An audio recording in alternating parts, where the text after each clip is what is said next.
علیہ السلام غوث اعظم بمن بے سر و سامہ مدد قبلہ دی مدد کعبہ ایما مدد یا صاحب الناہور کل ناصر في السمع والأعضاء وحسن الباصر وبطول عمر لا بعمر قاصر يا مجمع الخيرات عبد القادر رضی اللہ عنہ.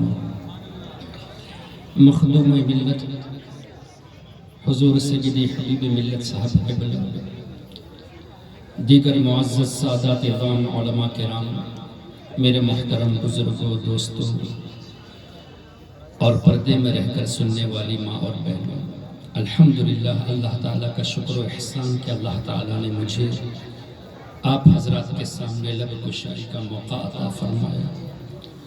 اور اس ضمن میں حضرت علامہ عبدالغفور حبیبی صاحب اور علامہ غلام محی الدین صاحب اور تمام اراکین کا مشکور ہوں، جبکہ میں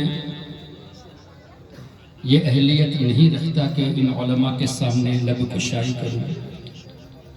ویسے بھی میری زبان اردو نہیں ہے، اس لیے میری آپ حضرات سے گزارش ہے کہ میری بول چال میں کوئی خامی نظر آئے تو اسے نظر انداز فرما دیں، اور بالخصوص علماء کرام سے گزارش ہوگی کہ میری گفتگو میں قابل اصلاح کوئی بات نظر آئے تو ضرور اصلاح بھی فرما دیں.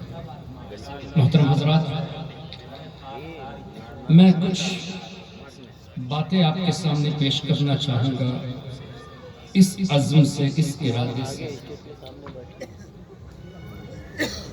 کہ جو سیدی سرکار حضور مجاہد ملت علیہ الرحمن نے آپ کے اس علاقے اور دیگر علاقوں میں اللہ اور اس کے رسول صلی اللہ علیہ وسلم کا جو سچا پیغام پہنچایا ہے، اس کی حفاظت کیا کما حقہ ہم کر سکے ہیں، اور آر وی ڈوئنگ اٹ، کیا ہم کر رہے ہیں، اس پر غور کرنا بہت ضروری ہے. اس لیے کہ میں نے یہ خود دیکھا ہے، یہ میرا اپنا تجربہ ہے، میرا آبزرویشن ہے. آئی مے بی رانگ اس سٹی کے لیے. آپسی اختلافات کی وجہ سے ہم اتنے پیچھے ہٹ گئے کہ جن علاقوں میں 15-20 سال پہلے کسی وہابی کی انٹری نہیں تھی، آج ان علاقوں میں 10-15 ان کی مساجد بن گئی. We are not thinking about the fact کہ لوگ سنیت سے دور ہو رہے ہیں، اور ہم سے دور اتنا ہو چکے کئی نوجوان، اس لیے کہ میرا رابطہ نوجوانوں سے بہت زیادہ ہے. کبھی واٹس ایپ کھولتا ہوں تو سوال، فیس بک میں جاتا ہوں تو سوال، انسٹاگرام میں جاتا ہوں تو سوال، اور سوالات بھی ایسے آتے ہیں عقائد کے تعلق سے کہ کبھی کبھی سوچنا پڑتا ہے کہ اتنی ہمارے علماء کی تقاریر سننے کے باوجود بھی جواب دینے کی قابلیت کیوں نہیں ہے. یہ بہت بڑا المیہ ہے. We are to ponder on دس. ہمیں سوچنا چاہیے اور اس کو نیگلیکٹ، نظر انداز نہیں کرنا چاہیے، بلکہ بہت سیریسلی اس بات کو لینا چاہیے. ہمارے علماء کرام کے درمیان فروعی مسائل میں اختلاف ہو سکتے ہیں، ہوتے رہیں گے، لیکن عقائد کی بنیاد پر ایک ہونا اس دور میں بہت بڑا فریضہ ہے. اس لیے کہ ہم دیکھ رہے ہیں کل تک ہمارا نوجوان جو اہل سنت سے منسلک تھا، آج شک و شبہات میں آ گیا. کچھ دن نہیں ہوتے وہ دور ہوتا چلا گیا، اور کچھ دن گزرتے ہیں تو وہ غیر مقلد ہوتا چلا گیا. So this is the time to ponder. میں آپ کے سامنے کچھ مثالیں قرآن کریم کی روشنی میں پیش کرنے کی کوشش کروں گا اور احادیث طیبہ کی روشنی میں، تاکہ آپ یہ جانیں کہ یہ قرآن کریم کو آپ کے سامنے کس طرح پیش کر کے آپ کو کنفیوز کرنے کی کوشش میں لگے.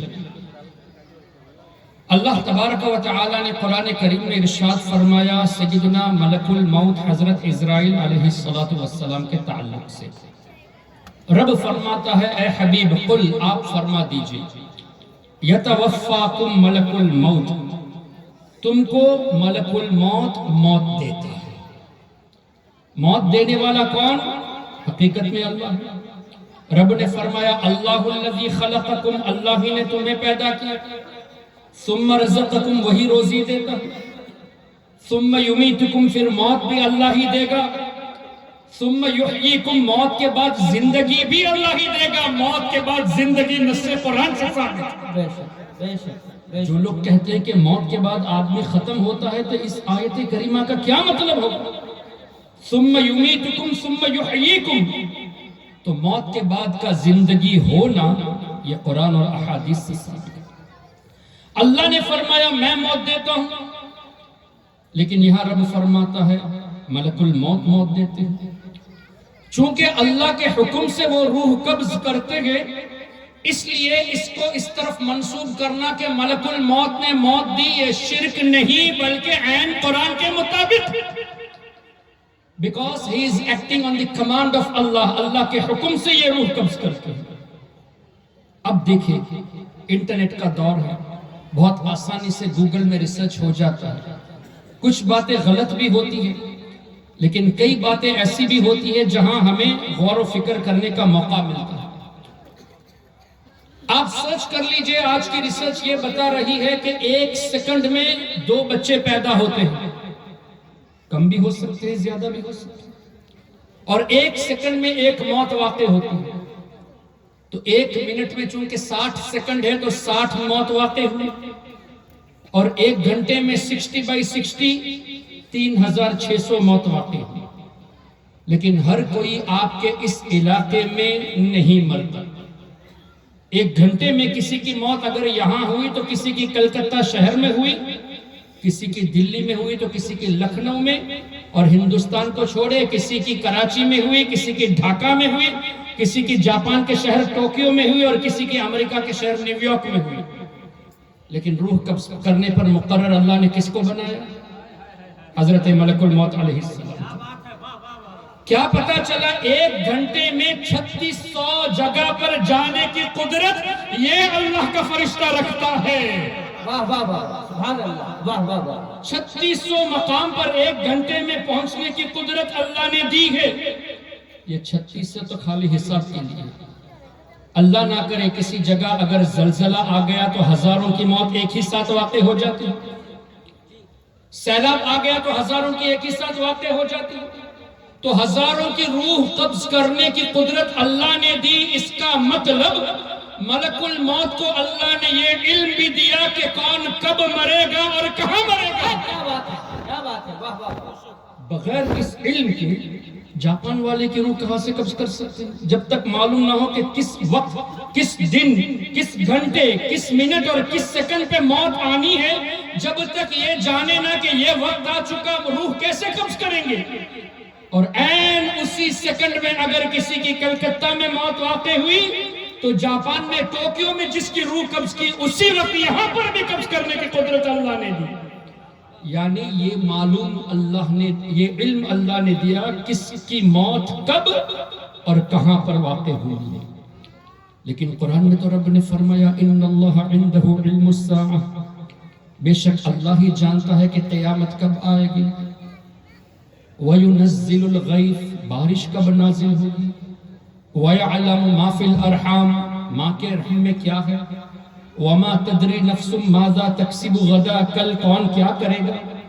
وَمَا تَدْرِي نَفْسٌ بِأَيِّ أَرْضٍ تَمُوتُ، کون کس جگہ پہ انتقال کرے گا، اللہ جانتا ہے، یقیناً اللہ ہی جانتا ہے۔ لیکن اس آیت کریمہ کو پیش کر کے یہ کہنا کہ اللہ نے نبیوں کو یہ علم نہیں دیا یا انبیاء کو نہیں دے گا، یہ صرف اللہ نے اپنے لیے خاص رکھا ہے، کسی کو دیا نہیں اور نہ ہی دے گا، تو ملک الموت کے ساتھ علم کا ثابت کرنا یہ بھی تو نص قرآن سے ثابت ہوا۔ اگر یہ شرک ہے کہ حضور جانتے ہیں کہنا تو ملک الموت جانتے ہیں، اس کو بھی شرک ہونا چاہیے۔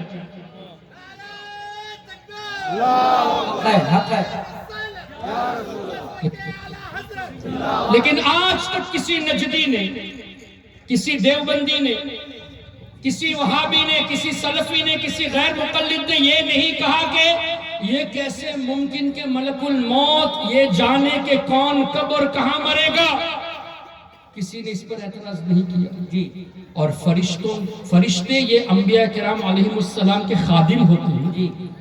سوچنے کی بات یہ ہے کہ اے نجدی، تم خادم کی تو طاقت کو مانتے ہو کہ علم بھی رکھے موت کب اور کہاں واقع ہوگی، لیکن مخدوم کی طاقت کو ماننے سے انکار کرتے ہو اور دعویٰ یہ کرتے ہو کہ ہم قرآن پر عمل کرتے ہیں. یہ کون سے قرآن پر عمل کرنے کی بات کر رہے ہو؟ جو قرآن رب تبارک و تعالی نے اپنے حبیب پر نازل فرمایا اس سے تو ہمارے آقا کا علم یہ آیا ہے، یہ تو واضح ہے. کہ دوسری بات یہ حدیث شریف کی روشنی میں ملک الموت کے سامنے جتنے بھی انسان ہیں، ہم جتنے بھی یہاں بیٹھے، یہاں ہزاروں کی تعداد میں بیٹھے، مجھے صرف آپ ہی لوگ نظر آتے ہیں. اس سائیڈ والے نظر آتے ہیں، اس سائیڈ والے نظر آتے ہیں، اتنا ہی. کلکتہ شہر میں جماعت لوگ جمع ہے، میں نہیں دیکھ پا رہا. اس وقت بمبئی میں کتنے لوگ جمع ہیں، آئی کانٹ سی، میں نہیں دیکھ پا رہا. لیکن حدیث کی روشنی میں پوری دنیا میں جتنے انسان ہیں ان سب کو ملک الموت ایک تھالے میں رکھے ہوئے دیکھ رہے ہیں. پوری دنیا میں جتنے بھی انسان ہیں ملک الموت کے سامنے ایسے جیسے ایک تھالا رکھا ہوا ہے. ہر انسان ان کو نظر آ رہے ہیں، اور جس کے یہاں بلنکنگ یعنی ایک روشنی جیسی کوئی چیز نظر آتی ہے وہ سمجھ جاتے ہیں کہ اس کی روح قبض کرنے کا وقت آ گیا. ایک دنیا والے تھالے کی شکل میں ان کے سامنے، اور آسانی سے روح یہاں سے بھی قبض کر سکتے ہیں، وہاں سے بھی قبض کر سکتے ہیں. تو ملک الموت حاضر و ناظر ہوئے کہ کسی نے شرک کا فتویٰ نہیں لگایا. یہی بات حضور علیہ السلام کے تعلق سے کہے تو فوراً شرک یاد آ گیا، جبکہ شرک کا معنی اللہ کے ساتھ کسی کو اس کی ذات یا صفات میں ایسوسیٹ کرنا، شریک ٹھہرانا. اگر یہ صفت حضور کے لیے شرک ہے تو ملک الموت کے لیے بھی شرک ہونا چاہیے، اور اگر ملک الموت کے لیے شرک نہیں تو مخدوم کے لیے شرک کا تصور کرنا یہ قرآن کے خلاف ہے اور یہ حدیث کے خلاف ہے. پھر مزید یہ ایسا بھی نہیں کہ ملک الموت ایک سیکنڈ میں بھی خطا کرے. یعنی کسی کی موت اگر رات کے 11:15 اور 20 سیکنڈ میں ہونے کی ہے تو ملک الموت 11:15 اور 21 سیکنڈ میں روح قبض نہیں کریں گے، 20 سیکنڈ ہی میں کریں گے. دلیل اللہ نے فرمایا اذا جاء اجلهم لا يستأخرون ساعة ولا يستقدمون. جب موت کا وقت آ جاتا ہے تو نہ ایک ساعت ایک گھڑی ایکسٹرا دی جاتی ہے اور نہ ہی پہلے قبض کی جاتی ہے. تو کیا پتہ چلا قرآن کی روشنی میں ملک الموت عین وہ وقت بھی جان رہا ہے کہ کب روح قبض کرنی ہے، لیکن کسی نے اعتراض نہیں کیا. یہی باتیں ہمارے آقا کے تعلق سے آ گئی. اچھا ملک الموت کی تو شان یہ بھی ہے کہ اللہ تبارک و تعالی نے ایسی طاقتوں سے نوازا کہ الگ الگ جگہ سوئے، ایک ایک کی نہیں، ایک ہی جگہ پہ اگر کوئی ایسا حادثہ ہو گیا تو ہزاروں کی روح ایک ہی جگہ سے ایک ہی وقت میں اور ہزاروں کی روح دوسری جگہ سے ایک ہی وقت میں قبض کرنے کی قدرت اللہ نے عطا کی ہے. اللہ اکبر. اور آگے بڑھتے ہیں، روح قبض کی گئی، روح جسم سے الگ ہو گئی، اور اس کا معنی نجدیوں نے یہ کیا کہ انسان ختم ہو گیا، سیسڈ ہو گیا. nothing is remaining, everything is gone. حالانکہ موت کا معنی یہ نہیں کہ آدمی ختم ہو جاتا ہے. موت کا معنی یہ ہے کہ روح کا جسم سے الگ ہو. روح پہلے بھی موجود تھی عالم ارواح میں. ہم جب پیدا ہوئے تو اللہ نے روح ہمارے جسم میں ڈالی، اور ہم جب دنیا سے جائیں گے یعنی موت کا مزہ چکھیں گے تو روح جسم سے الگ ہوگی. فنا روح کو نہیں ہے، روح کا موت کا معنی روح کا جسم سے الگ ہونا ہے. یہ اس کو سمجھتے ضرور ہیں، لیکن جان بوجھ کر ہمارے ایمان کو لوٹنے کے لیے کہتے ہیں کہ روح قبض ہو گئی تو انبیاء بھی معاذ اللہ مردہ ہو گئے. جیسا کہ اسماعیل دہلوی نے لکھا کہ معاذ اللہ نبی پاک صلی اللہ علیہ وسلم مر کر مٹی میں مل گئے. اور ان دیوبندیوں کے دوسرے علماء نے بھی لکھا، اور یہ لوگ آج بھی اس بات کو جسٹیفائی کر رہے ہیں کہ اسماعیل دہلوی نے جو لکھا وہ صحیح ہے، جبکہ صراحتاً حدیث کے خلاف. کیسے خلاف؟ نبی کو مردہ کہنا یہ قرآن کے بھی خلاف، حدیث کے بھی خلاف. کیا ہمارے آقا صلی اللہ علیہ وسلم نے یہ نہیں فرمایا؟ بیہقی شریف اور دیگر کتب احادیث میں روایت موجود. ہمارے آقا فرماتے ہیں الانبیاء احیاء فی قبورہم یصلون. اللہ کے جتنے بھی نبی ہیں وہ حیات ہیں. کہاں؟ فی قبورہم، اپنی قبروں میں حیات ہیں. نہ صرف حیات ہے، یصلون، نماز بھی ادا کرتے ہیں۔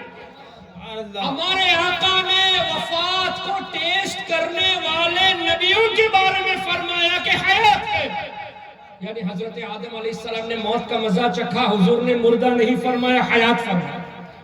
حضرت موسیٰ علیہ السلام نے موت کا مزہ چکھا، ہمارے نبی نے لفظ مردہ استعمال نہیں فرمایا بلکہ احیاء فرمایا۔ حضور جن کو حیات کہے ان کو تم مردہ کہو، کون سی حدیث پہ عمل ہے تمہارا؟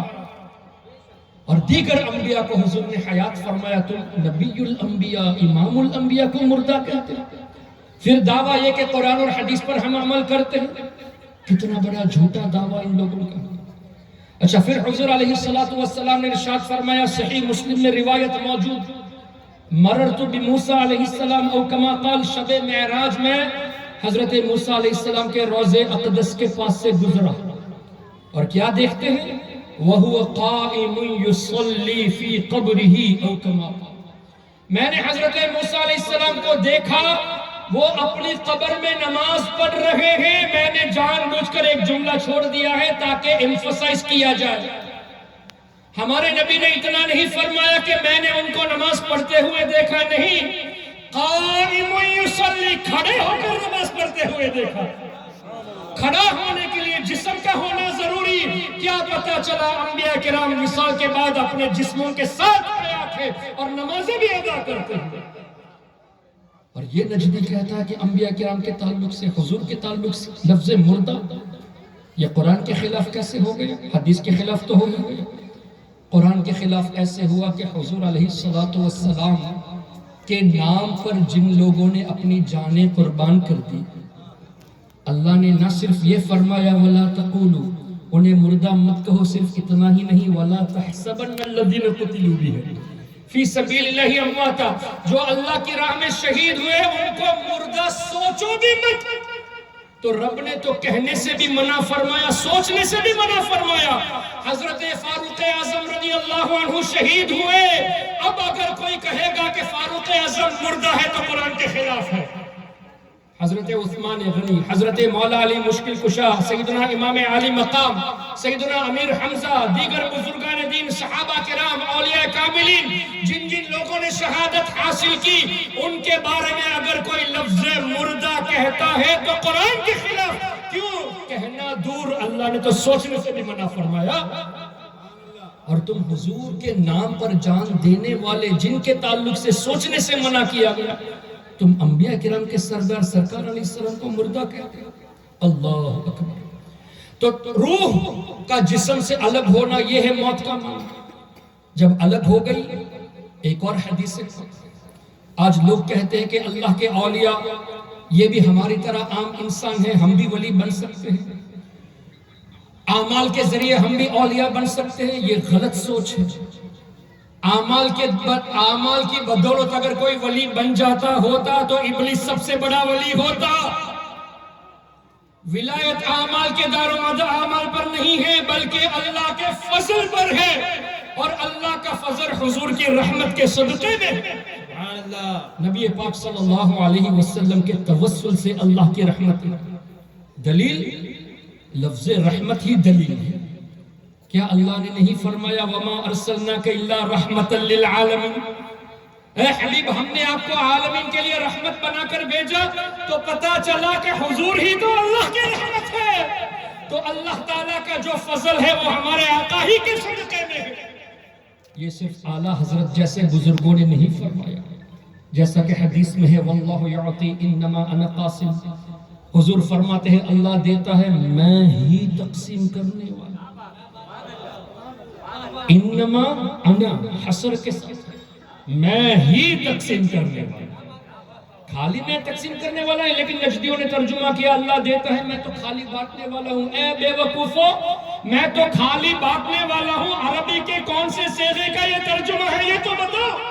لفظ ہے انما انا، میں ہی بانٹنے والا ہوں۔ بخاری شریف میں ایک جگہ پہ نہیں 5-6 جگہوں پہ یہ روایت موجود ہے انما انا قاسم۔ لیکن امام بخاری نے بھی کمال کر دیا، جب خمس کا باب باندھا وَعَلَمُوا أَنَّ اللَّهَ خُمُسَهُ لِلَّهِ وَلِلرَّسُولِ. خمس کا جب باب باندھا امام بخاری نے تو فرمایا قال النبی صلی اللہ علیہ وسلم کے حضور فرماتے ہیں واللہ یعطی، اللہ دیتا ہے، انما انا قاسم و خازن، اللہ دیتا ہے، میں ہی بانٹنے والا اور میں خزانچی بھی ہوں. خالی بانٹنا نہیں ہے، خزانے بھی میرے ہاتھ میں ہے، خزانے میرے قبضہ قدرت میں اللہ نے رکھ دی ہے اور میں اللہ کے دیے ہوئے خزانوں کو تقسیم کرنے والا ہوں. سبحان اللہ سبحان اللہ. اور یہ بھی صحیح بخاری میں ایک اور حدیث ایک اور جگہ پہ موجود ہے، اعطیت مفاتیح خزائن الارض، اللہ نے زمین کے جتنے خزانے ہیں ان خزانوں کی جتنی چابیاں ہیں سب مجھے دے دی ہے. واہ واہ واہ واہ. میں نے اس طرح کا مفہوم کیوں بتایا کہ جتنے خزانے زمین کے اور ان خزانوں کی جتنی چابیاں، یہ کیوں کہا میں نے؟ یہ حدیث کی روشنی میں. کیوں حدیث میں مفتاح کا لفظ نہیں ہے، ایک چابی دی گئی نہیں ہے، لفظ ہے مفاتیح، چابیاں. کیا بات ہے، واہ واہ. اور خزانہ نہیں، خزائن ہے. جتنے خزانے زمین کے اللہ نے رکھے ہیں زمین میں، ان خزانوں کی جتنی چابیاں ہیں سب میرے ہیں. سبحان اللہ سبحان اللہ. نعرہ تکبیر، نعرہ رسالت، مسلک اعلیٰ حضرت. اور یہ مت کہنا اور کہو گے بھی نہیں امام بخاری نے غلطی کر دی، یہ کہیں گے تو خود پھنسیں گے. لیکن ہم ایک سٹیپ آگے بڑھتے ہیں. امام بخاری کے بھی اساتذہ میں سے سیدنا امام احمد بن حنبل رضی اللہ تعالیٰ عنہ نے مسند احمد نے روایت نقل فرمائی. اور امام احمد کون؟ آج کل غیر مقلد 15 20 25 حدیثیں یاد کر کے حدیث سے مسائل خود ہی بتانے لگتے ہیں، ڈیرائیو کرتے ہیں، استنباط کرتے ہیں. سیدی اعلیٰ حضرت امام اہل سنت مولانا شاہ احمد رضا خان رحمۃ اللہ علیہ نے اپنی ایک تصنیف میں اس کا تذکرہ فرمایا، اور شاہ ولی اللہ محدث دہلوی نے اپنی کتاب الانصاف میں بھی تذکرہ فرمایا. روایت کا مفہوم یہ ہے کہ امام احمد بن حنبل کی بارگاہ میں ایک شخص حاضر ہوئے اور پوچھا امام صاحب بتائیے اگر کسی شخص کو 1,00,000 حدیثیں یاد ہو، معمولی بات 1,00,000 حدیثیں یاد ہو تو کیا وہ شخص حدیث سے مسائل بیان کر سکتا ہے؟ کیا خود سے استنباط کر سکتا ہے؟ 1,00,000 معمولی بات ہے. امام احمد بن حنبل نے فرمایا لا، اس کے اندر یہ استطاعت نہیں 1,00,000 حدیث یاد ہونے کے باوجود بھی مسائل کو استنباط کر سکتے.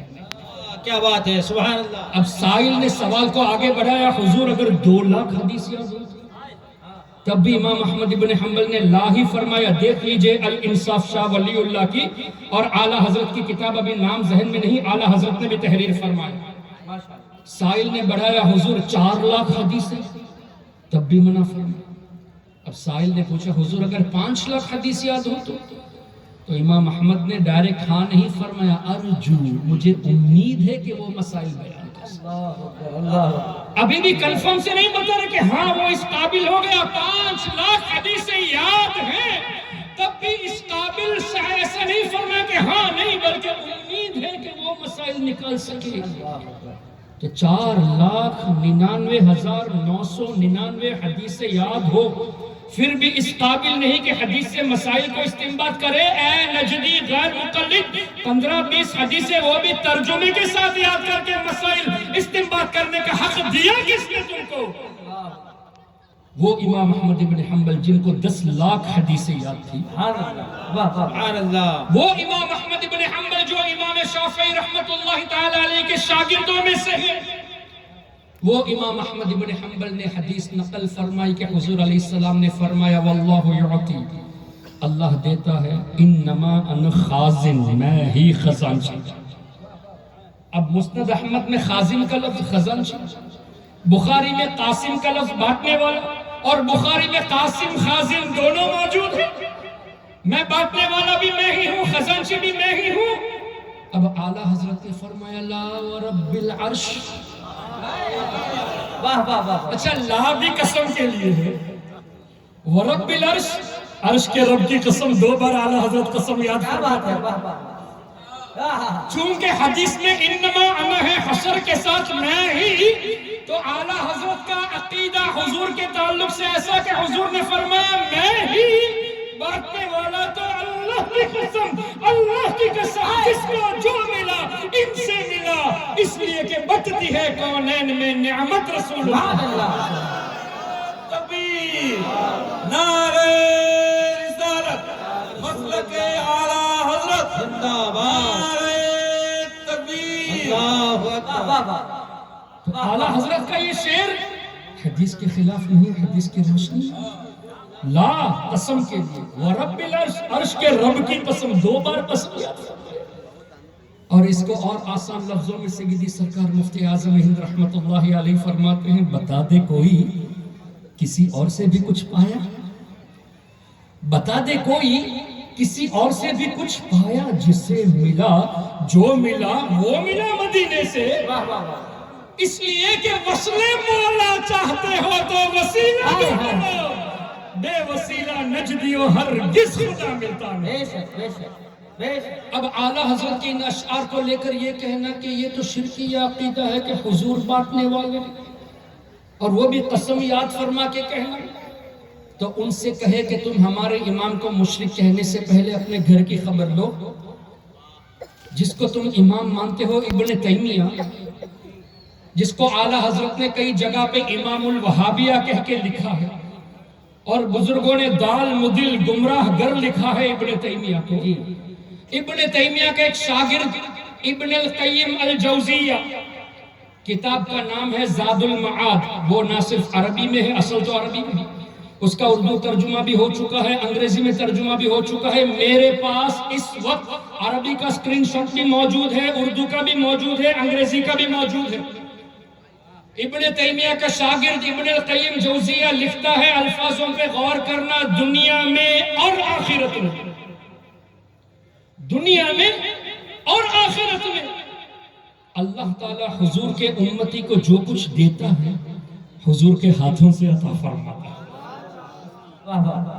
اللہ جو کچھ بھی حضور کے کسی امت کو دیتا ہے، نہ صرف دنیا میں بلکہ آخرت میں بھی حضور کے ہاتھوں سے اللہ عطا فرماتا ہے۔ یہ ابن تیمیہ کا شاگرد ابن القیم جوزیہ نے لکھا، اگر اعلیٰ حضرت کو اس بات کو لے کر مشرک کہتے ہو تو جا کر کہو اپنے امام کو مشرک، وہاں تو خاموش ہو جاؤ گے، وہاں مشرک نہیں کہو گے بلکہ ان کی کتابوں کا ترجمہ بھی کرتے ہو، یہ کیسے منافقت ہے۔ اور اس نے لکھا دنیا میں اور آخرت میں، اور اعلیٰ حضرت نے کیا لکھا؟ بٹتی ہے کونین، ایک ہی بات ہوگی، دنیا میں بھی حضور ہی بات رہے، آخرت میں بھی حضور ہی کے صدقے مل رہا ہے۔ یہ حدیث کے خلاف نہیں بلکہ عین احادیث طیبہ کی روشنی میں حضور علیہ السلام کی شان، اللہ اکبر۔ میں یہ عرض کر رہا تھا، حضور کے غلام جو حضور علیہ السلام کے نام پر جان دے دیے، ان کو اللہ نے مردہ کہنے سے منع فرمایا۔ اور روایت مسند احمد میں، دیگر کتب احادیث میں، اللہ کا نیک بندہ جب دنیا سے جاتا ہے تو جانے سے پہلے فرشتے اتنی تعداد میں حاضر ہوتے، نازل ہوتے کہ حد نظر تک نورانی فرشتے ہی نظر آتے اللہ کے ولی۔ اور ملک الموت وہ قریب آ کر، سرہانے آ کر کہتے ہیں کہ اے پاک روح، اپنے رب کی رضا کی طرف لوٹ جا، اے پاک روح آ اپنے رب کی رضا کی طرف، اس طرح کے الفاظ ملک الموت کہتے ہیں۔ اور پھر روح کو اتنی آسانی سے نکالتے ہیں کہ روایت میں آتا ہے پانی کے جگ میں سے پانی کا قطرہ نکالنا۔ مجھے بتائیے پانی کے گلاس